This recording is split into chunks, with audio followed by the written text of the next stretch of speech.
এখানে যারা বসছেন সকলের দাবি কি? নিজেকে আমরা ইমানদার দাবি করি। আমাদের দাবি কি? ইমানদার। আরো জোরে বলেন, আমরা দাবি কি? এই প্যান্ডেলের একটা মানুষ কি নিজের বেঈমান দাবি করবে? করবে না। প্যান্ডেলের বাহিরে যারা বয়ান শুনতেছে এরাও কি নিজের বেঈমান দাবি করবে? না। আমি বক্তারও দাবি নিজে ইমানদার, আপনারারও দাবি ইমানদার, ঠিক না? আল্লাহ কি কইছে? ইমান আনতে হবে। দেখেন তো আশেপাশে কোথাও কয়েল ধরাইছে না? কয়েল ধরাইছে আশেপাশে? অবশ্যই কোনো কয়েল ধরাইছে। হ্যাঁ, এই কয়েল ধরাইছেন নিচে, সরান, এটা সরান। আশেপাশে কোনো কয়েল থাকতে পারবে না, আল্লাহর হস্তে অবস্থা খারাপ। লিবান না মাইক দিয়ে কইতাম, সরান, এটা সরান।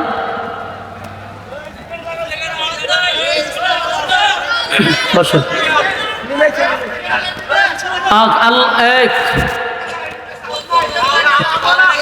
দুটোটা বন্ধ করে দিছে।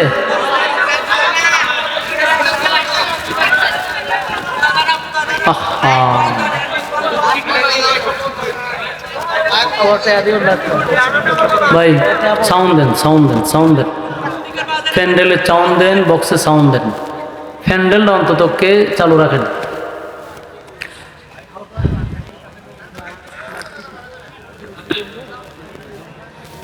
দুই গুণে গুণান্বিত যারা,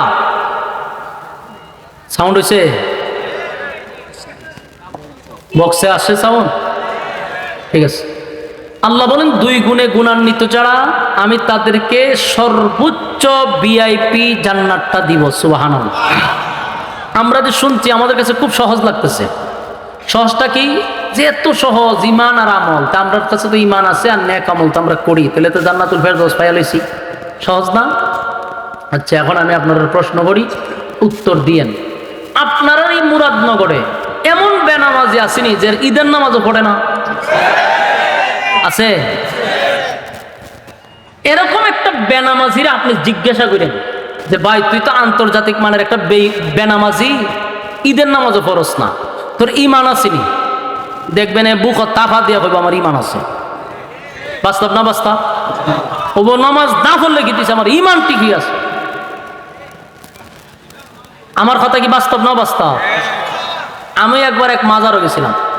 মাজারও গেছি বলতে মুখোশ টুকুশ লাগাইয়া, বেশি দিন আগে না, অদ্য 2-3 বছর হইব, একটা উরুস চলতেছে। তা আমার মাহফিল এই রাস্তা দিয়ে আছে। তো কইলাম আরা জীবন তো আমি ওয়াজ করি তার ব্যাপারে, তো একটু নিজে দেখার দরকার না? মুখোশ লাগাইয়া তারপরে গেছি। গিয়া ঘুরতে ঘুরতে দিয়ে আটকা দিই 8-10 জনের একটা গ্রুপ আছে। এই গ্রুপটার হাতের মধ্যে শিকল মিকল বক্কর সকরিতে এক জায়গা বসে লাল শালো নালু লাগাইয়া আর ধুমসে ধোয়া টানতাছে, অন্ধকার হয়ে গেছে। আমি এটি দাঁড়া দেখে খারইছি, খারিয়া দি মুসুর শুদ্ধা হলুদ হয়ে গেছে, এমন টানা টানতাছে।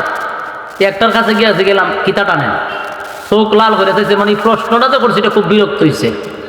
জিগাইলাম ইমান আসেনি? এটি যে টানতাছেন ইমান থাকবো নি? এতে লাভ দিয়া খারুইয়া পারে না আমারে হেদ ধরে লিব। আমার ইমান আছে না আছে তোমারে বোঝানি লাগবো? ইমান অবশ্যই আছে। আমি ওই মুজ দিয়ে ওলু দিয়েছে গা, মানে মুঠ কত গাঞ্জা খাইলে কি হয়েছে? আমার ইমান আছে। বেনামাজির বক্তব্য বলে নামাজ না পড়লে কি হয়েছে? ইমান আছে। জেনা করে কত জেনা করলে কি হয়েছে? আমার ইমান আছে। সুদ করে জিগায়েন যে তোর ইমান আছে নি? আমার ইমান আছে। বাস্তব কোচিন অবস্থা। সুদে যারা টাকা লাগায় এমন ফাটি আপনার গ্রাম আসেনি? এর জিগায়েন যে তোর ইমান আসেনি? সে নিজের বেঈমান দাবি করবো? আমার ইমান আছে। তাহলে দাবির বেলায় সবার একটাই কথা, আমার ইমান আছে। দাবির বেলা সবার একটাই কথা, আমাদের ইমান আছে। কিন্তু যদি ইমানের থার্মোমিটার থাকতো, ইমান মাফার যদি মেশিন থাকতো, তাহলে ধরা পড়তো নি? কথা কয় না? ধরা পড়তো।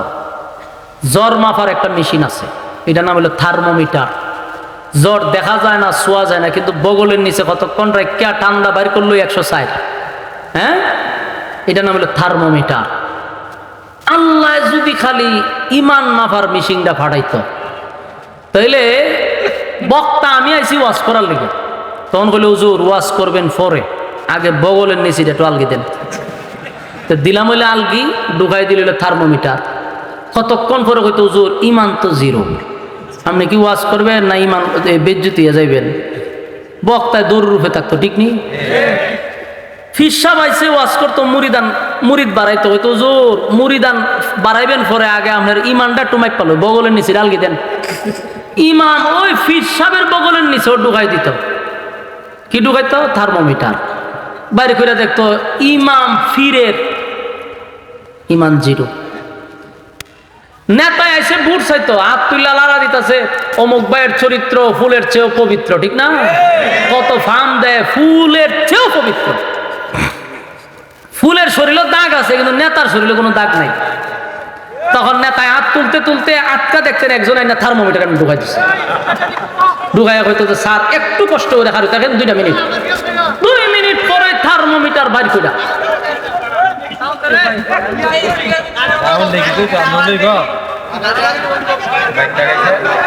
ওয়াজ করতাম আইছি না এর সাথে সার্কাস করতাম আইছি।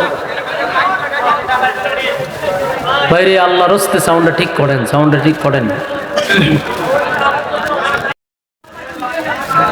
আচ্ছা আচ্ছা, আস্তে আস্তে আস্তে আস্তে আস্তে ভাই, সবাই রাগ করেন না।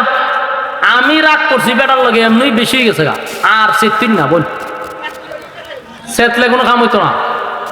বসেন, আমরা একটু কথা না বলি, আস্তে আস্তে ঠিক করেন, ঠিক করেন। আমি যখন রাগ করছি, আপনারাও যদি রাগ করেন তো একটা মানুষ মরে যাবো গা। আমি সেতছি, আপনারা ঠান্ডা থাকেন, আপনারা যদি সেততেন আমি তো ঠান্ডা থাকতাম, তো তো চলতো। পরে কোন সময় অগল মিশিং মাসিং নিজে ঘুরে লইব বেটা, সাফে কইরা বেশি চাপ দিয়ে না থাক। আমি একটু বেশি কইছি, আমিও কইছি, আপনারা আর কইেন না। ঠিক করে যাবে, ঠিক করে লাও। অন আওয়াজ আছে নি? এই আস্তে আস্তে চাপ দিলে মাথাওয়ালা জল হয়ে যাবে। মনোযোগ দা শুনেন। বলো, নেতায় যদি হইতো আমি নেতাগিরি করবো, ইমান মাইপা যদি একটু জিরো, এই নেতারে ভোট দিত? ইমান মাইপা যদি একটু জিরো, ফিরের কাছে মুড়ি দিত? ইমান মাইপা জিরো দেখলে বক্তার ওয়াজুন তো? আল্লাহ আমাদের প্রতি কত দয়া করছে, এই মেশিন বাইর করছে না, মানে আমরা ইজ্জতের হেফাজত করছে। যদি আমরা আকাম প্রকাশ করতো আল্লাহ, তাইলে আমরা বাপ হইয়া সন্তানের সামনে মুখ দেখাইতে পারতাম না, স্ত্রী স্বামীর সামনে মুখ দেখাইতে পারতো না, স্বামী তার স্ত্রীর সামনে দাঁড়াইতে পারতো না, নেতা তার সমাজের মানুষের সামনে দাঁড়াইতে পারতো না। আল্লাহ আমাদের কত ইজ্জত আর সম্মান, আমাদেরকে স্নেহের চাদর দিয়ে আল্লাহ ঘুরে রাখছে। এটা দিয়ে আল্লাহ বুঝাইলো, বান্দা নিজে নিজে শুধরায়া যা, নিজে নিজে শুধরায়া যা, আমি প্রকাশ করি নাই। তবে তোরা ইমানদার দাবি করছ, ইমানদার দাবি করলে চলবে না, ইমান আনতে হবে ওই মানুষদের মতো।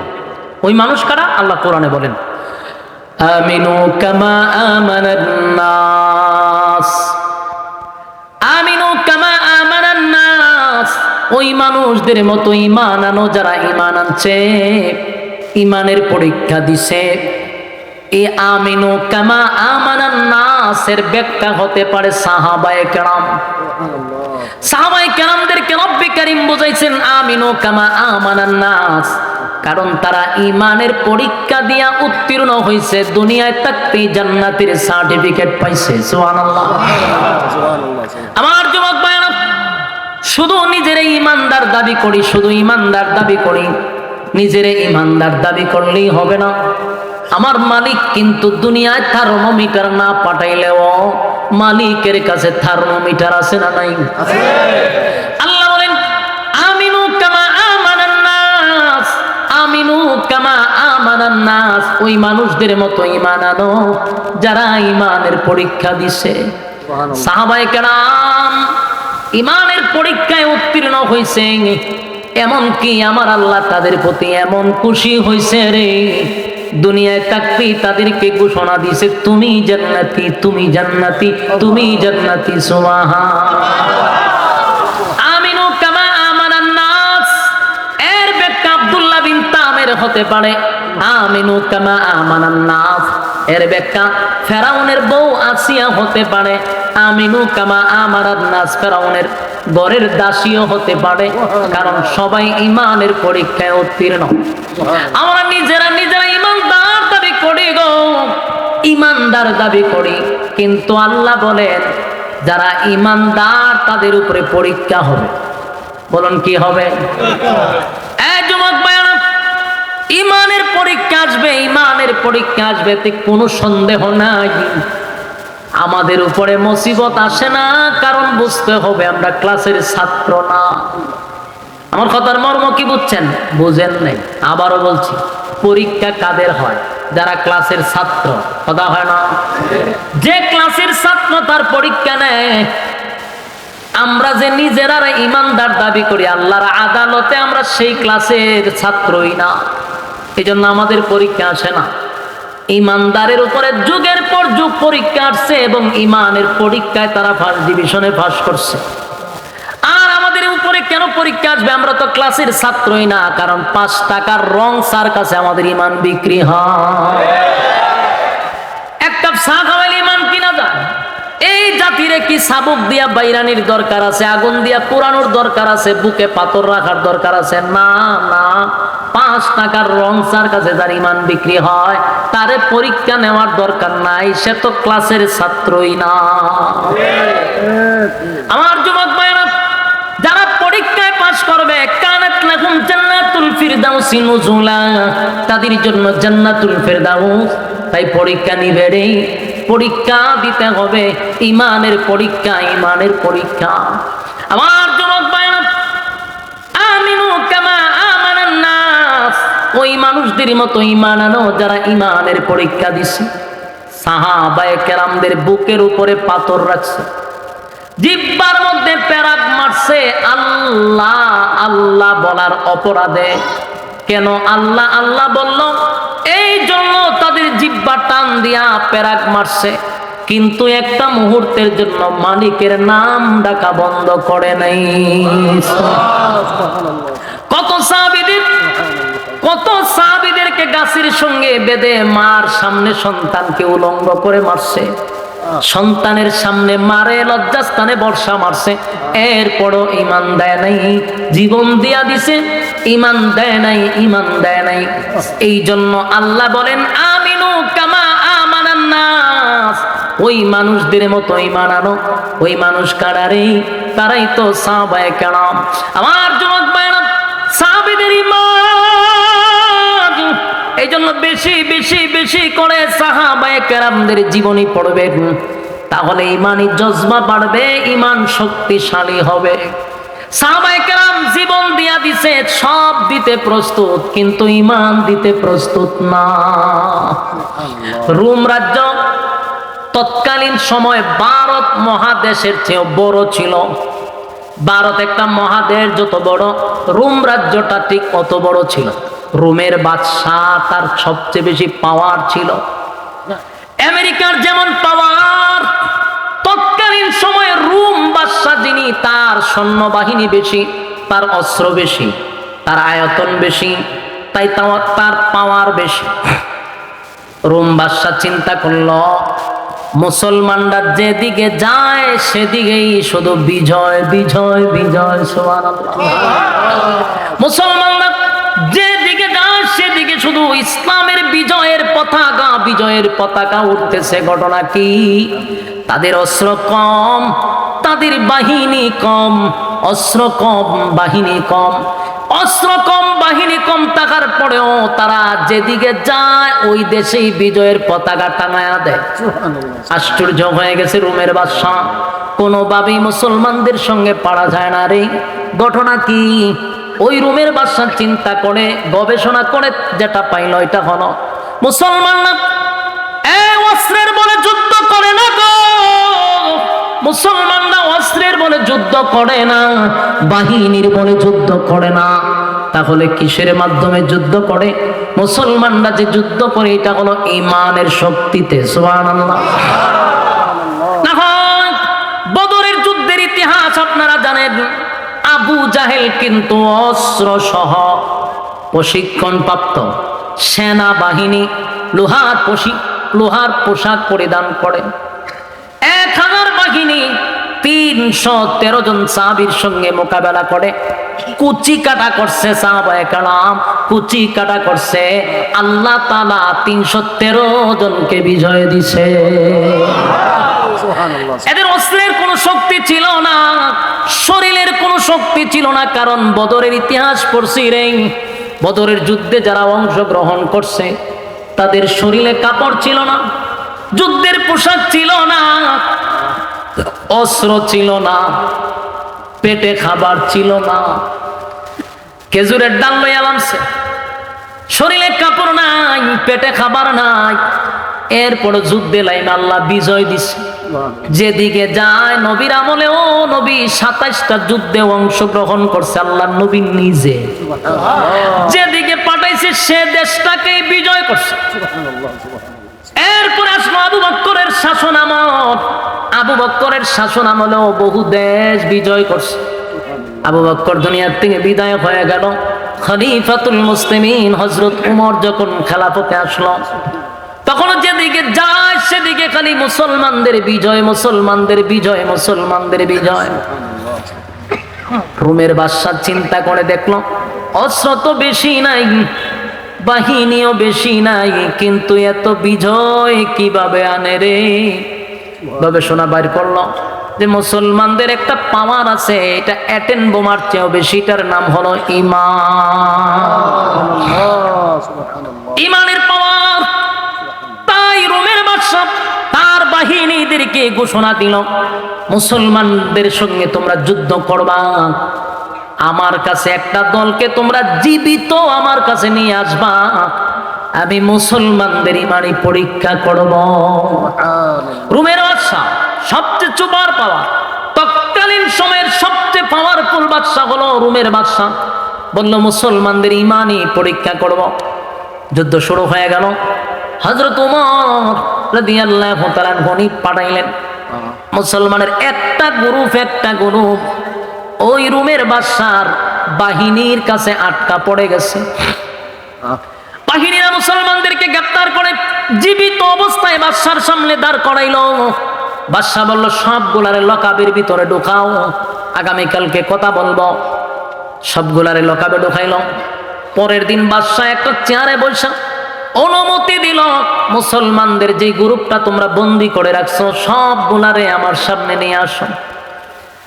বাদশার বাহিনীরা মনে মনে মনে মনে ভাবতেছে আজকে মনে হয় সবগুলারে হত্যা করবে। বাদশা অর্ডার দিবে আর সবগুলারে হত্যা করা হবে। মুসলমানদেরকে বাদশার সামনে হাজির করা হলো। বাদশা সবার দিকে তাকাইয়া বলল, তোমাদের মধ্যে তো একজন অবশ্যই লিডার আছে। সাহাবীদের মধ্যে একজন হাত তুললা বলে, হ্যাঁ এই গ্রুপের লিডার হলাম আমি। তোমার নাম কি? বলে আমার নাম আব্দুল্লাহ বিন হুযাফা। বাদশা ডাক দিয়ে বলল, আব্দুল্লাহ আমার কাছে আসো, তোমার সঙ্গে আমার কিছু কথা আছে। বাহিনীরা চিন্তা করলো বাদশা তো অর্ডার দেওয়ার কথা তাদেরকে হত্যা করা, কিন্তু বাদশার মেজাজ ভালো, বাদশা হাসি খুশি। ঘটনাটা কি? মুসলমানের সবচেয়ে বড় নেতা যিনি এই গ্রুপের মধ্যে, যিনি নেতা, তারে ডাক দিয়া বাদশার কাছে বসাইছে। বাদশা কতক্ষণ আব্দুল্লাহ বিন হুযাফার দিকে তাকায় আছে। তাকায় বলল, চেহারা সুরত তো বালা, তোমার দেখতে তো বড় সুন্দর লাগে রে, বডি বালা, চেহারা বালা, জ্ঞান বুদ্ধি আছে, সবই ঠিক আছে। আমার মনটা চায় তোমার সঙ্গে একটু সুসম্পর্ক গড়ে তুলতে, তোমার সঙ্গে আত্মীয়তা করতে আমার মন চায়। কে কয়? বাদশা। আমার যুবক ভাইরা,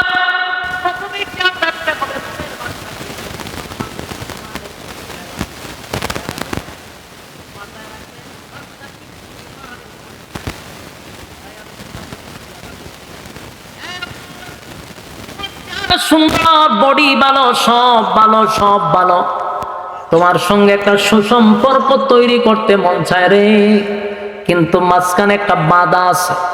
বাধাটা হলো তুমি মুসলিম, আমি হলাম অমুসলিম। মুসলিম আর অমুসলিমের মধ্যে তো সুসম্পর্ক হয় না। তুমি যদি আমার কিছু শর্ত মেনে নাও, আমি তোমাকে কিছু অফার দিব। যদি আমার শর্ত মানতে পারো, তোমাকে আমি অফার দিব। বাদশা তখন বলতে লাগলো, শোনো, তোমারে আমার বড় ভালো লাগছে। তোমার মতো একটা বিচক্ষণ ছেলে হইয়া, সুন্দর বডির অধিকারী হইয়া, কেমনে রে মুহাম্মদের দলে যোগ দিছ? নাউজুবিল্লাহ। তুমি আমার দলে যোগ দাও। আব্দুল্লাহ, এই রাজ্যের বাদশা হলাম আমি। আমার একটা কন্যা সন্তান আছে, আমার কোনো ছেলে নাই, আমার একটা কন্যা সন্তান আছে। ওটা রাজত্বের মধ্যে আমার মেয়ের চেয়ে সুন্দর রূপসী আর কেউ নাই। আমার মেয়েটা বড় সুন্দর। আমি আমার এই সুন্দর মেয়েটারে তোমার কাছে বিবাহ দিয়া দিব। শুধু তাই নয়, যেদিন বিবাহ দিব সেদিন তোমার নামে এই রাজত্বের অর্ধেক আমি লিখে দিব। কেমন অফার, কথা কি বুঝতেছেন? আমেরিকার প্রেসিডেন্ট যদি আমাদের মতো কোন মৌলবীরে ডাক দেয়া নেয়, হুজুর আপনি হুজুরগিরি ছাইরা দেন, আমি ডোনাল্ড ট্রাম্পের মেয়েরে বিয়া দিব, আমেরিকার অর্ধেক আপনার নামে লিখে দিব। হুজুরের আমাদের ইমান আর থাকবো কিনা সন্দেহ আছে, কথা হয় না দি। কারণ আমাদের মধ্যে বহু হুজুর আছে রে ইমানের জন্য, একটা শেয়ারের জন্য ইমান বিক্রি করে, শেয়ার পাওয়ার জন্য ইমান বিক্রি করতেছে। এটা আমার মধ্যে আছে, আপনার মধ্যে আছে। এই জন্য আমার বিশ্বাস খুব কম, আল্লাহ যদি কাউরে ইমানের শক্তি দেয় ওই বান্দার দ্বারাই সম্ভব, আর না হয় উপায় নাই। শেয়ারের কাছে আমরা বিক্রি হই, তাহলে আমি গ্যারান্টি কেমনে দিব? ফতোয়া তো অনেক দিবার, ফতোয়ার অভাব নাই। হয়তো আগে রাজত্বটা অর্ধেক ফায়া লই, মাইয়াটা বিয়া করে লই, এবার মাইয়াটা মুসলমান বানাবো আর রাজত্ব অর্ধেক মুসলমান বানাইলাম। ও কি সুন্দর ফতোয়া দিত। আগে যদি এটা হাসিল না করি তাহলে কি আর আমি মানুষ মুসলমান বানাইতে পারো? তাহলে আগে আমার বেঈমান হইতিব, এরপর আবার মুসলমান হইতিব। ফতোয়া মাইরা দিলে ঠিক নেই। কিন্তু নবীর সাহাবী মাথায় রাখবেন, নবীর সাহাবীদের ব্যাপারে আল্লাহ বলেন আমিনু কামা আমানান নাস, ওই মানুষদের মতো ঈমান আনো। ওই মানুষ বলতে তাফসীর কারকরা বলেন অবশ্যই সাহাবায়ে কেরাম বুঝাইছে। তাদের ঈমান আব্দুল্লাহ বিন হুযাফাকে এমন ভাবে আকর্ষণ করলো, এতগুলা অফার দিতে লাগলো। ইল্লা মাশাআল্লাহ, সবাই যে ঈমানের কাছে বেঈমানদের কাছে বিক্রি হবে এমনটা না। আমাদের বাংলাদেশেও এমন মুজাহিদ ছিল, টাকার কাছে বিক্রি হয় নাই, যেমন বাবনগরী রহমতুল্লাহ আলাইহি। উনি বাতিলের কাছে মাথা নত করে নাই, টাকার বস্তা নিয়ে আসছে, লাথি মারছে, বাড়িতে এখনো টিনের ঘর। এই বাবনগরী তাদের অফারে রাজি হয় নাই, বিদায় বাতের ওষুধ খাওয়াইতে খাওয়াইতে হুজুর রে মাইরা বলেছে। কথা বুঝতেছেন? সব হুজুররা বিক্রি হয় না রে। এই জমিনে এখনো বহু আল্লাহওয়ালা আছে না না? এখনো বহু আলেমরা বাতিলের কাছে মাথা নত করে না, টাকার কাছে মাথা নত করে না। বহু হুজুরের কাছে টাকার বস্তা গেছে, লাথি মাইরা সরায়া দিছে। আবার বহু হুজুররা ওই নেতাদের কাছে বিক্রিও হইছে, আছে না নাই? সবাইরে এক পাল্লা বাই রাখলে চলবে না। এখনো পৃথিবীর জমিনে ভালো মানুষ আছে, বিদায় আমার আল্লাহ জমিন টিকায় রাখছে। ভালো মানুষ যদি না থাকতো, কসম খোদার এই জমিন থাকতো না, ইসরাফিলের সিংহায় দিয়া ধ্বংস করে দিত। আমার যুবক ভাইরা, আব্দুল্লাহ বিন হুযাফা তারে যখন লোভ দেখাইল, লালসা দেখাইল, দেখবেন যে কেউ আপনাকে তার বাগে নেওয়ার জন্য প্রথম অফার দেয়, কথা হয় না? অফার দেখো, গুলশান একটা বাড়ি পাইবেন, দেখেন চিন্তা করে দেন কিতা করবেন, আর একটা গাড়ি পাইবেন, আর বিদেশে ভ্রমণ করার জন্য কিছু টাকাও পাইবেন। সারা জীবন আপনার 14 গোষ্ঠী পায়ের উপরে ফাও তুল্লা খাইব, আপনি সিদ্ধান্ত নেন কিতা করবেন। প্রথম অফার দেয়। যখন দেখে হুজুর লড়ে না, হয় বেগম পার একটা বাড়ি ঘুরে দিব, তাও লড়ে না, তখন হয় তুলে আয়না করে ঢোকা, কথা হয় না? অফারে যখন রাজি হয় না, লুবে যখন পড়ে না, তখন কয় আয়না করে ঢোকা। নাটক বানা, জঙ্গির নাটক বানায় তার আয়না করে ঢুকায় দেখেন আমাদের অফারে রাজি হইল না, হুজুর কেন বিক্রি হইল না, তাই আয়না করে ঢুকা। আব্দুল্লাহ বিন হুযাফারে অফার দিছে আমার মেয়েরে বিবাহ দিব, 1 নাম্বার অফার। 2 নাম্বার হলো রোমের রাজত্ব অর্ধেক তোমার নামে আমি লিখে দিব। আব্দুল্লাহ বিন হুযাফারে যখন অফার দিতে লাগলো, আব্দুল্লাহ বিন হুযাফা কয় রোমের কুত্তা, তোর কথা কি শেষ? সুবহানাল্লাহ। রোমের বাদশা মানে মনে করেন এখনকার আমেরিকার সেই ডোনাল্ড ট্রাম্প আধা পাগল। তার যে পাওয়ার আছে এর থেকে বেশি পাওয়ার ছিল তৎকালীন সময় রোমের বাদশা। তার সামনে কোন দেশের বাদশা কথা বলার সাহস পাইতো না। কিন্তু আব্দুল্লাহ বিন হুযাফা এই বাদশার সামনে দাঁড়ায়া কয় এ রোমের কুত্তা, তোর কথা কি শেষ? শেষ। তাহলে শোন, তোর মতো কুত্তার কথায় আমার ঈমান আমি বিক্রি করব না।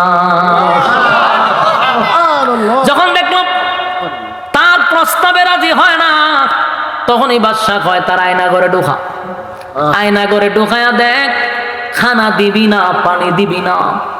সাথী সঙ্গীদেরকেও যখন ঢোকায়া দিল জেলখানার ভিতরে, বিশেষ করে আব্দুল্লাহ বিন হুযাফা যখন তারে কুত্তা কইছে, বাদশার গায়রতে লাগছে, ইজ্জত নিয়ে টানাটানি। আমার এতগুলা মানুষের সামনে এমন বিশ্রী ভাষায় কথা বলল, আমি দেখে নিব তার ঈমান কত প্রকার ও কি কি। একটা ঘরের মধ্যে বন্দি করছে, যেখানে পানিও নাই, খাবারও নাই, পানিও নাই, খাবারও নাই। এক সপ্তাহ পর্যন্ত এক ফোঁটা পানিও দিল না, এক ফোঁটা পানিও দিল না, খাবারও দিল না। একজন নর্তকী বানাইছে। নর্তকী শুনুন না আপনারা? যারা না আছে এরা কি তা হয় নর্তকী? বুঝেন? ওই যে মহিলারা পুরুষদেরকে আকৃষ্ট করে মঞ্চে নাচানাচি করে, যেমন মমতাজ। কথা কথা যেমন মমতাজ, দেড়শোটিকা মমতাজ যখন সংসদেও কথা কইছে এক সময়, ঠিক নেই? যার মূল্যায়ন ছিল মাত্র 150 থেকে 200 টাকা। ফুটপাতে গান গাইতো, 100-200 টাকা দিত। এই বেডি হয়ে গেছে সংসদে গিয়া গান গায়। বাংলাদেশ এটা তো কত উন্নত হয়েছে চিন্তা করছেন? আমাদের দেশের পার্লামেন্টদেরকে নিয়ে মানুষ হাসাহাসি করতো যে একটা নর্তকী যদি পার্লামেন্টে বক্তব্য দেয় 18 কোটি মানুষের বেইজ্জতি করা ছাড়া আর কিছু না। মূর্খ মানুষ যদি উঠতে জায়গা সংসদে, তাহলে কিয়ামতের একটা আলামত। রাসূল বলছেন মূর্খরা যখন যোগ্যতার আসনে বসে কথা বলবে, বুঝে নিবা কিয়ামত খুব কাছে। কথা কয় না? মমতাজের মতো বেডি এমন আছে। এরকম নর্তকী রুমের বাদশাহ ঈমান পরীক্ষা করার জন্য আব্দুল্লাহ বিন হুযাফার আয়নাগরের ভিতরে একটা নর্তকী পাঠাইছে। ও গিয়া তোর প্রতি আকৃষ্ট করবি, দেখ কি করে, ঈমানের পরীক্ষা নিতে। নর্তকী আব্দুল্লাহ বিন হুযাফার কাছে গিয়া যত অঙ্গ ভঙ্গি আছে যেগুলা করলে পুরুষ আকৃষ্ট হয়, তার কোনোটা বাদ রাখছে না, সব করছে। কইরা বাদশার কাছে আয়া কয়, আমরা কই পাঠাইছে? বলে গেছত না? বলে গেছিলাম তো। কই পাঠাইছে? মানুষ না জিন? আমার ভয় লাগছে। বলে কে রে? ওই একটা বারো আমার দিকে তাকাইছি। সুবহানাল্লাহ। আমার দিকে তাকাইলেন না, আমি আকৃষ্ট হইতো আমার প্রতি। হেতে যে আমি এত নাচলাম, এত খমর দুলাইলাম, কিন্তু একবারও চাইলো না। ভাষা কইটি কি কস? বলে হ। তাহলে নারীর চক্রান্ত শেষ। খানাও দেয় না, পানিও দেয় না। এক সপ্তাহ পর্যন্ত খানা নাই, পানি নাই, পানি নাই, খানা নাই। আব্দুল্লাহ বিন হুযাফা মাটির সাথে একেবারে মিশে যাচ্ছে। কথা বলতে পারে না, শরীরে কোনো শক্তি নাই, এটা বসতেও পারে না রে। একজন ডাক্তার গিয়া ঢুকছে, ঢুকে পরীক্ষা কইরা বাদশার কাছে আইসা কয়, হুজুর এই মুহূর্তে যদি লোকটারে খাবার না দেন মারা যাবে। বাদশা কয়, মারা তো যেতে দিব না। খাবার দিছে একটা প্লেটের মধ্যে শুকরের মাংস আর পানির বদলে মদ। বলুন দুটোটা পাক না না পাক? না পাক। খাবার শুকরের মাংস আর হইল মদ নিয়া যখন ঢুকছে আর বলছে খাবার দিবার সময় বলবা যে এটার মাঝে মদ আর এটার মাঝে শুকরের মাংস। আব্দুল্লাহ বিন হুযাফার কাছে খাবার লইয়া গেল, গিয়া কইল নাও খানা খাও, এটার মধ্যে শুকরের মাংস, এটা মদ। আব্দুল্লাহর শারীরিক দুর্বলতা আছে রে, কারণ 6 দিন ধরে খানা নাই, পানি নাই, উঠতে পারে না, বসতেও পারে না, ভালো করে কথাও বলতে পারে না। এটাই তো স্বাভাবিক, কারণ তার দুর্বলতা শারীরিক, না খাওয়ার কারণে, ঠিক নেই? কিন্তু আমার জবাব দেন, আব্দুল্লাহর ভিতরে কি ঈমানের কোনো দুর্বলতা আছে? না, ঈমানের কোনো দুর্বলতা নাই। আব্দুল্লাহর সামনে যখন বলা হয়েছে এটা শুকরের মাংস আর এটা হলো মদ, আব্দুল্লাহ চোখ রাঙ্গায়া বলে, এগুলা নিবি না লাথি মেরে ফালায়া দিব? জোরে জোরে কোন সুবহানাল্লাহ। ডাক্তার আশ্চর্য হয়ে গেছে। 6 দিন ধরে খাবার নাই, পানি নাই, সে তো কথা বলারই কথা না, কিন্তু সে রাগ করে হয় লাথি মেরে ফালায়া দিব। গিয়া হয় বাদশাহ, এটা এমন লোক শরীরে শক্তি নাই, ওইটা দাঁড়াইতে পারে না, বসতে পারে না, কিন্তু এই নাপাক খাবারের কথা বলার সাথে সাথে লাথি মারে ফালায়া দিব। বাদশা হয় সবগুলারে আমার কাছে দইরা নিয়ে আয়। এবার বাদশার সামনে যখন সব গুলারে আবার নিয়ে আসছে, আব্দুল্লাহ বিন হুযাফা হাঁটতে পারে না, দাঁড়াইতে পারে না। দুইজন মানুষের কাঁধে বর করে আব্দুল্লাহকে নিয়ে আসলো। বাদশার সামনে দুইজন মানুষের কাঁধে ক্লান্ত শরীর নিয়ে দাঁড়ায় আছে। বাদশা কতক্ষণ তাকায়া দেখে ফেডে আর পিড়ে লেগে গেছে রে, শরীরের মধ্যে কিচ্ছু নাই, কঙ্কাল হয়ে গেছে। বাদশা ডাক দিয়ে বলে, আব্দুল্লাহ এত বড় একটা অফার দিলাম রে, মানলি না। এবার তোর সামনে তোর সাথী সঙ্গীদেরকে আমি ধরে আগুনে জ্বালাবো, পোড়াবো, তোরেও আগুনে জ্বালাবো, পোড়াবো। এখনো সময় আছে, আমার অফার তুই মাইনা নে। আব্দুল্লাহ কথা বলতে পারে না। এরপরেও ডাক দেয়া হয়, এ রুমের বাদশা কুত্তা, ভালো করে শুন, আমরা একে একে আল্লাহর জন্য জীবন দিব, কিন্তু তোর মতো কুকুরের কাছে ঈমান দিব না। বাদশার মেজাজ গরম হয়ে গেছে। বাদশা কয়, তাড়াতাড়ি তেল গরম কর, বড় একটা ডেকসির মধ্যে তেল গরম কর। বিশাল ডেকসির মধ্যে তৈল গরম করা শুরু করলো। তৈল যখন গরম করা শুরু করছে, বড় এত বড় ডেকসির মধ্যে তেল গরম করার উদ্দেশ্য হলো মানুষদেরকে তেলের মধ্যে ছাড়া হবে। নাউজুবিল্লাহ। কথা বলেন। তেল গরম করছে, ওইটা আপনারা মাছ যেইভাবে বাজি করেন, আগে কিন্তু তেলটা গরম করে এরপরে মাছটা ছাড়ে। তেল গরম করার পরে আব্দুল্লাহর কথা শুই না মেজাজটা বাদশার গরম হয়ে গেছে রে। সাথী সঙ্গীদের মধ্যে একজনরে তাফা দিয়া দুইরা তেলের মধ্যে ছেড়ে দিচ্ছে।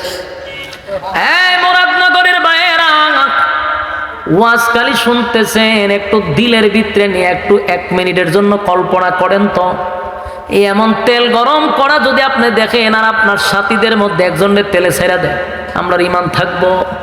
কথা হয় না দি, আমাদের ঈমান থাকবে না। ওই সাহাবীরে দইরা তেলের মধ্যে ছেড়ে দিছে, মুহূর্তের ভিতরে হাড্ডির থেকে মাংস আলাদা হয়ে গেছে। আপনারা কথা যদি দেখুন, আমি মাছটা ছেড়ে দিই, আল্লাহর হস্তে কথা কয়েন না, বিরক্তের বহুত দিলি। দেখ তোর সাথী সঙ্গীদেরকে ধরে আমি এখন তেলের মধ্যে ছেড়ে বাজি করব, কালিমা ছাড়বি না আমার কথা, আমার অফার মানবি? আব্দুল্লাহর জবান থেকে কোনোভাবে আর এই কথা আনতে পারেন। আব্দুল্লাহ বারবার বাদশারে কয়, জীবন দিব, তোর মতো বেঈমানের কাছে মাথা নত করব না। বাদশা তো অবাক হয়ে গেছে, ঘটনা কি?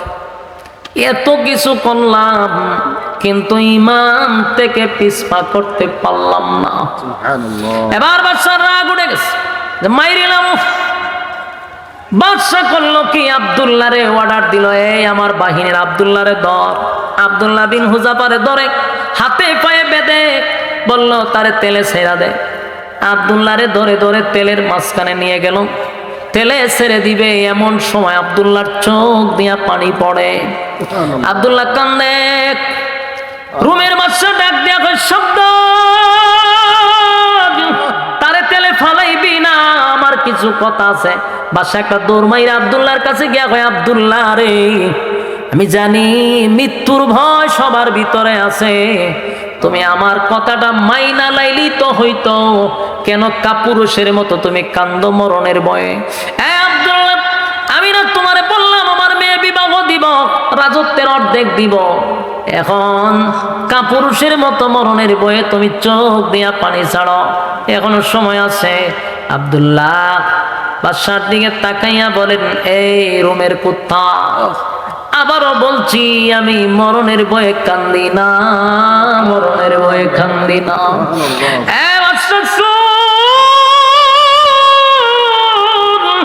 আমার কান্নার কারণ হলো আমার অল্প বয়স, আমার বয়স বেশি না, কালেমা পড়ছি বেশি দিনও হয় নাই। আমার এই অল্প সময়ে আমার মালিকের জন্য আমি কি করলাম, আমার মালিকের জন্য আমি কি করলাম রে, সেই ব্যথায় ব্যতীত হইয়া আমি কান্দি। আমি যদি এখন তেলে জাপ দেই, আমি শাহাদাত বরণ করলাম, আমার মালিক যদি আবার জীবিত করত, আবার আল্লাহর রাস্তায় জীবন দিতাম, আবার জীবিত করত, আবার জীবন দিতাম। এইভাবে আমার মালিক যদি 100 বার জীবন দিত, 100 বার আল্লাহর রাস্তায় শাহাদাত বরণ করতাম, মোটামুটি আমার একটু আফসোস পুরা হইতো। কিন্তু আমি কান্দি, আমি যে আর জীবিত হইয়া আবার মরতে পারবো না, আমি যে আর আল্লাহর রাস্তায় জীবন দিতে পারবো না। এই ব্যথায় ব্যতীত হইয়া কান্দি, মরণের ভয়ে কান্দি না, মরণের ভয়ে কান্দি না, মরণের ভয়ে কান্দি না। মুসলমান কোনোদিন মরণের ভয়ে কাঁদতে পারে না। ইমানদার মরণের জন্য প্রস্তুত থাকে রে, ইমানদার মৃত্যুর জন্য প্রস্তুত থাকে। ইমানদার কোনো সময় মৃত্যুর ভয় পায় না, মৃত্যুর ভয় পায় না। আমি কেন, কোন কারণে মৃত্যুর ভয়ে কাঁদবো? আমি কান্দি আমার মালিক রে, মালিকের জন্য আমি কি করলাম, সেই ব্যথায় ব্যতীত হইয়া কান্দি। বাদশাহ এবার চিন্তা করলো, এই মুহূর্তে যদি আমি আব্দুল্লাহ রে আগুনে জ্বালায়া পোড়ায়া দেই, আব্দুল্লাহ জিতে যাবে, আমি বাদশাহ হেরে যাব, আমি বাদশাহ হেরে যাব। কারণ সে তো একবার মরতে চায় না, সে 1000 বার মরতে চায়। আমি যদি তার এখন মরতে দেই, সে জিতে যাবে, আমি হেরে যাব। তাই বাদশাহ সাবধান, তারে আর তেলে ফলাইবি না। বাদশাহ এবার চিন্তায় পড়ে গেল, যে শর্ত দেই এটাই তো মানে না, আমি এখন তাদেরকে কেমনে ছেড়ে দেই, কি বইলা ছাড়ব? বাদশার তো একটা ইজ্জত আছে, আমি তাদেরকে ধরে আনছি শাস্তি দেওয়ার জন্য, এখন আমি কি বইলা তাদেরকে ছাড়ব? বাদশারও বুঝ আসছে যে এই জাতি এমন এক জাতি, জীবন দিতে প্রস্তুত, ইমান দিতে প্রস্তুত না। তাই ওই বাদশাহ বুঝতে পারছে আগামীর এই সব কিছু মুসলমানদের হাতেই চলে যাবে, কেউ তাদেরকে ঠেকাইতে পারবে না। কারণ অস্ত্রের বলে যুদ্ধ করে না, তারা ইমানের বলে যুদ্ধ করে। আমার যুবক ভাইরা, বাদশা ডাক দিয়া বলে, আব্দুল্লাহ, আমি তোমারে আগুনে পোড়াইব না, তোমার সাথী সঙ্গীদেরকে আমি ছেড়ে দিব, কাউরে আমি শাস্তি দিব না, কাউরে আমি বন্দি করব না। শুধু এতটুকু জানতে চাই, তুমি কি আমার কপালে একটা চুমু দিতে পারবা? আমার কপালে যদি একটা চুমা দাও, আমি ওয়াদা দিলাম তোমার যত সাথী আছে, সঙ্গী আছে, সবগুলারে আমি জেল থেকে বাহির করে দিব, আমি নিরাপদে তোমাদের এলাকায় পৌঁছায়া দিব। ওই আব্দুল্লাহ বিন হুযাফা চিন্তায় পড়ে গেল, একটা চুমার বদলতে যদি আমার নবীর এতগুলা সাহাবীর জীবন বেঁচে যায়, না হয় একটা চুমা তার কপালে দিয়া দিলাম, যদিও সে বেঈমান। আব্দুল্লাহ বিন হুযাফা ওই বাদশার কপালে চুমা দিয়া নবীর এতগুলা সাহাবীদেরকে জেলখানাতে মুক্তি করে দিল। আর বাদশা চিন্তায় পড়ে গেল, গোটা পৃথিবীতে যেখানে যায় মুসলমানের বিজয়, মুসলমানের বিজয় এর একটা নাম্বার কারণ হলো তাদের ইমানের পাওয়ার, ইমানের পাওয়ার, ইমানের পাওয়ার। তারা যুদ্ধে যায় অস্ত্রের বলে না। যেমন নবীর একজন সাহাবী খালিদ বিন ওয়ালিদ, এই একজন সাহাবী এমন মারাত্মক ছিল, তার ইমানের এত পাওয়ার ছিল, এত পাওয়ার ছিল, 60,000 সোলজার, মানে 60,000 বাহিনী, কয় হাজার, 60,000 বাহিনীর সঙ্গে যখন আবু উবাইদা ইবনুল জাররাহ নামক একজন সাহাবী, আবু উবাইদা ইবনুল জাররাহ, উনি ছিলেন সেনাপতি, আর সেনাপতি বানাইয়া ওই টিমের মধ্যে ঢুকাইয়া দিছে খালিদ বিন ওয়ালিদ রে। তারা গেছে যুদ্ধ করার জন্য, এক জায়গায় নামাজে দাঁড়াইছে, ইমামতিতে ছিলেন আবু উবাইদা ইবনুল জাররাহ। সালাম পিরাইয়া তাকায়া দেখে রে, পিছনে শত্রু বাহিনী দাঁড়ায় আছে, অস্ত্র সহ সাহাবীদেরকে ঘেরাও করে। তাকায়া দেখে একজন দুইজন নয়, 60,000 বাহিনী তাদের পিছনে দাঁড়ায় আছে। অস্ত্রটা নিয়া আবু উবাইদা ইবনুল জাররাহর সামনে দাঁড়ায়া বেঈমানরা কয়, এই মুসলমানরা, এখন তোমাদের অবস্থা কি হবে? কোন দিকে তোমরা পালাইবা? পালাইবার রাস্তা তো পাইবা না। টিটকারি মস্কারি করতে লাগলো, কারণ তখন নামাজে ছিল মাত্র 60 জন, মাত্র 60 জন দাঁড়ায়া ছিল নামাজে, আর পিছনে ছিল 60,000 বেঈমান। আর মুসলমানরা মাত্র 60 জন দাঁড়াইয়া নামাজ পড়তে ছিল। আবু উবাইদা ইবনুল জাররাহকে টিটকারি মস্কারি করে যখন বক্তব্য দেওয়া শুরু করলো। আবু উবাইদা ইবনুল জাররাহ পিছনের দিকে তাকাইয়া নবীর সাহাবীদেরকে উদ্দেশ্য করে বলে, কে পারবা এই 60,000-কে একটা দৌড়ানি দিতা? একজন সাহাবী হাত তুলছে, আমি পারবো। আবু উবাইদা ইবনুল জাররাহ বলেন, বসো। আরেকজন দাঁড়ায় বলে, হুজুর আমি পারবো। আবু উবাইদা ইবনুল জাররাহ কত, তুমিও বসো। তৃতীয় নাম্বার একজন হাত তুলছে, আবু উবাইদা ইবনুল জাররাহ কত, তুমিও বসো। চতুর্থ সময়ে একজন হাত বাড়াইছে পড়ে। আবু উবাইদা ইবনুল জাররাহ বলেন, আমি এতক্ষণ ধরে ভাবছিলাম আপনি কেন হাত তুলতেছেন না, আপনার অপেক্ষায় ছিলাম।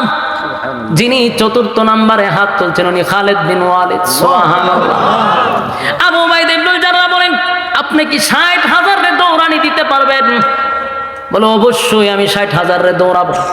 আবু উবাইদা ইবনুল জাররাহ বলেন, আপনি তো গায়ের জোরে বলছেন, আমার লজিক দেন, কিসের ভিত্তিতে আপনি 60,000-এর সঙ্গে যুদ্ধ করবেন? কিসের বলে, কিসের পাওয়ারে আমারে বুঝান। সুবহানাল্লাহ। আবু উবাইদা ইবনুল জাররাহর সঙ্গে ওই সাহাবী খালিদ বিন ওয়ালিদ বলেন, আমি আমার নবীর একটা কথা শুনছি। আল্লাহর নবী বলছেন, যারা বেঈমান, যাদের ঈমান নাই তারা মুর্দা। সুবহানাল্লাহ। বলুন, যারা ঈমান নাই তারা কি? যারা ঈমান নাই, যাদের ঈমান নাই তারা মুর্দা, যাদের ঈমান আছে এরা জিন্দা। তাই আমার দিলের সাক্ষী দেয়, মুর্দা যদি কয়েক লক্ষ থাকে, আমি খালিদ বিন ওয়ালিদ তো একা জিন্দা। আমি যেহেতু জিন্দা, 5 লক্ষ যদি 10 লক্ষ যদি মুর্দা বেঈমান থাকে, আমার কোনো অসুবিধা নাই। জোরে জোরে কোন সুবহান। আরেকটা আয়াত বলছেন, ওয়ালা তাহিনু ওয়ালা তাহজানু ওয়া আনতুমুল আ'লাউনা ইন কুনতুম মুমিনিন। আমি তোমাদেরকে সাহায্য করব, তোমাদের বিজয় আসবে যদি তোমরা মুমিন হও। তাহলে আমি মুমিন, আল্লাহ আমাদের সঙ্গে আছে। জোরে জোরে কোন সুবহান। খালিদ বিন ওয়ালিদ তরবারিটা হাতে লইয়া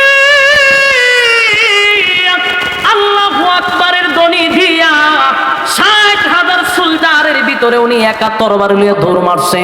যেই মাত্র 60,000-এর ভিতরে আল্লাহু আকবারের ধ্বনি দিয়া ঢুকছে, কসম খোদার, কসম খোদার, বেঈমানটা কয় যে যেখানে পারে সেখানে পালাইতে শুরু করছে। আর কয়েকশোরের জায়গাতেই উনি এইভাবে কুচি কাটা করে করে করে করে সামনের দিকে যায়। আর বেঈমানটা টাসা মারা শুরু করছে, কেউ উপরে কেউ পড়ে, কেউ দৌড়ে কেউ পালায়। একজন আরেকজনকে বলে, ঘটনা কি? 60,000 সোলজার বাহিনী, একজনের আল্লাহু আকবারের ধ্বনি শুই না পালাও কেন? বলে, পালাই না, আমরা আশ্চর্য হয়ে গেছি। খালিদ বিন ওয়ালিদ যখন 60,000 সোলজারের ভিতরে ঢুকছে, আর তরবারি যখন একটা আসমানের দিকে তুলে দেখলাম একটা উড়াইছে, আসমান থেকে শত শত শত শত তরবারি নিচের দিকে লাভে। চিৎকার দিয়া কোন সুবহান। একটা জবান বন্ধ রাখবেন না, বলুন আল্লাহু আকবার। আরো জোরে কোন আল্লাহু আকবার।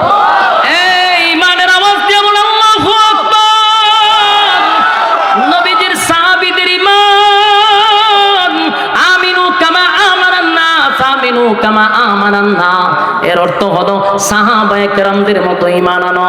এই ঈমান আর নেকামল, ঈমান আর নেকামল দুইটা গুণে গুণান্বিত যারা, কানাত লাহুম জান্নাতুল ফিরদাউসি নুজুলা।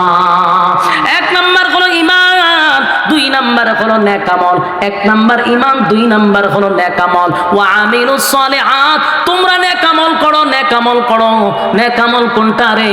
এই যে আপনারা এখানে বসছেন গভীর রাত্রে, আরামের ঘুম হারাম করে নরমাল বিছানাতে বসছেন, কোরআনের কথাগুলি শুনতেছেন, প্রতিটা হরফে হরফে 10টা করে নেকি আল্লাহ আপনি আমার আমল নামায় ঢুকায়া দিছে। জোরে কোন সুবহান।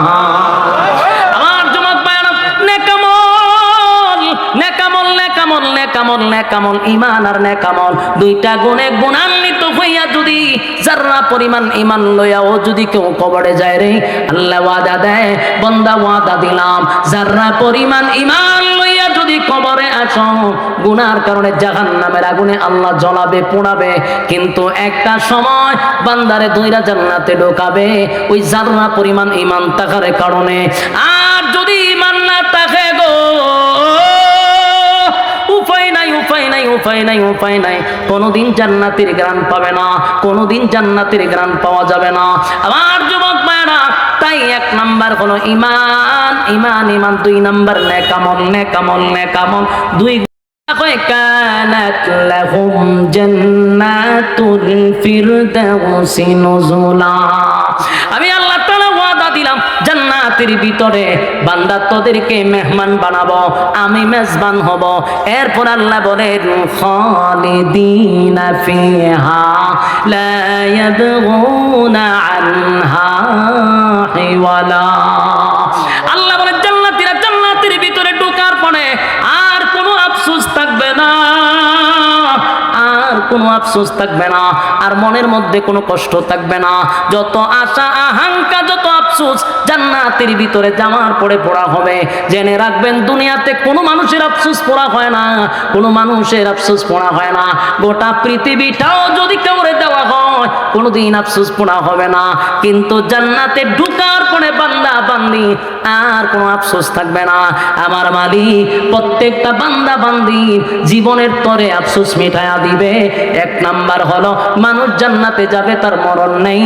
দুনিয়াতে দেশের প্রেসিডেন্ট হোক, আমেরিকার প্রেসিডেন্ট হইল, মরণ আছে না নাই? জোরে কয় মরণ আছে। বুড়া হবে, মরণ আছে, মানুষ বৃদ্ধ হবে।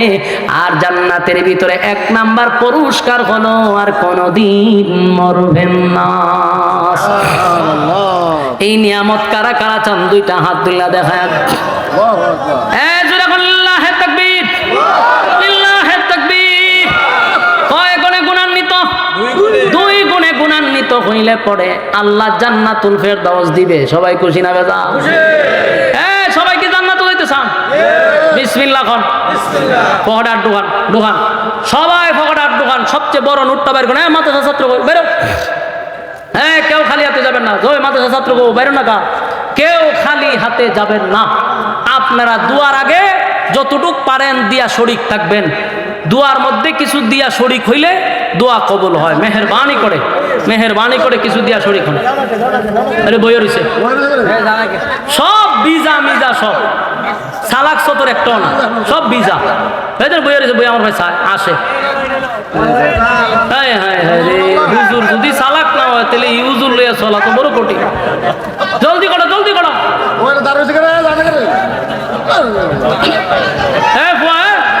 হুজুর উড়ুন না করে আসে আমার কাছে, চিন্তা করে বড় কিতা করবো, তাই আসে উঠবো না। আর কাটা হুজুর কয়া হুজুর উঠুন না করে, উঠবো না। হের দুবাদে মা কালেকশন দেখতে আমার কাছে এসে আসে। কই আইছি আপনি? জলদি করেন। কেউ খালি হাতে যাবেন না। যতটুক পারেন মুনাজাতের আগে শরিক থাকবেন। আল্লাহ আমাদেরকে এই কথাগুলির উপরে বলনেওয়ালা শুননেওয়ালা উভয়কে সহি আমল করার তৌফিক দান করুক। সকলে আমিন কই। সম্মানিত সুধী, আপনারা মুনাজাতে শরিক হয়ে যাবেন ওয়াদা করছিলেন। আমি অত্যন্ত খুশি যে আপনারা লড়াচড়া করছেন না। শেষ বেলা যার সব বেলা তার ভাত খাইছেন, হাত ধুইছেন না। ওয়াজ শুনছেন, মুনাজাত দিলেন না, এই দুটোটা সমান। এই জন্য আমরা মুনাজাত দিয়ে যাবো। আর টাকাগুলি তোমরা সবাই স্টেজে নিয়ে আসো। আল্লাহুম্মা আমিন। আলহামদুলিল্লাহি রাব্বিল আলামিন।